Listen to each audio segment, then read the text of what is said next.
जप्याच्या दऱ्याच्या थोडस अलीकडे या ठिकाणी मोळ काढण्यासाठी सगळी जाधववाडी गावची टीम आपल्याला या ठिकाणी दिसत आहे. कॅमेरा इकडे घ्या. या ठिकाणी आपल्याला टीम दिसत आहे. या ठिकाणी आता खूप पांगलेली आहे. आपण जवळजवळ 7 ते 8 मोळ काढलेले आहे आणि आता एक मोळ काढलेले आहे. कॅमेरामॅन इकडे या. मोळ दाखवा याला. आणि हे मोळ आता या ठिकाणी काढलेले आहे.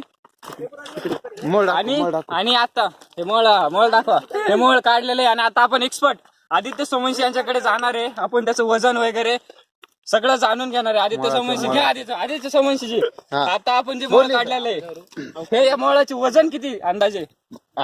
मी खूप वर्षापासून मोळ काढत आहे, पण हे खूप मोठं मोळ, आमच्या वाडीतलं सर्वात मोठे मोळ आतापर्यंत.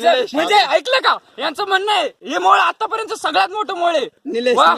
याचं वजन काय सांगत येत आहे? 2.5-3 किलो पर्यंत वजन याचे. खूप मोठे मोळ. ह्या मोळाचा कांदा 400 ते 500 पर्यंत विकला जाऊ शकतो. हे 2-3 जण मोळ काढायला आतमध्ये गेले. आम्ही जाधव, तुम्हाला काय अनुभव होता? आतमध्ये गेलो कसं वाटलं? आतमध्ये एकदम गांड फाटी अनुभव. गांड फाडलेली आम्ही जाधव या ठिकाणी. आणि आता हे मोळ आणि आजच्या दिवसाची सगळ्यात मोठी ब्रेकिंग न्यूज आहे की आपण हे मोळ काढलेले. एक्सपर्ट आदित्य सोमवंशी यांचं खूप खूप धन्यवाद इंटरव्ह्यू दिल्याबद्दल. कॅमेरामॅन पंकज रावसाहेब जाधव यांच्यासोबत मी जय जाधव 2-4 पावले मागे. आता हे 7वं मळ काढून झाल्यावर 8वं मळ आदित्य सोमवंशी सांगतायत का आपल्याला पुढे जाऊन अजून मळ काढायचे आहेत. कॅमेरामॅन पंकज जाधव सोबत मी जय जाधव आणि आदित्य सोमवंशी 2-3 पावले मागे.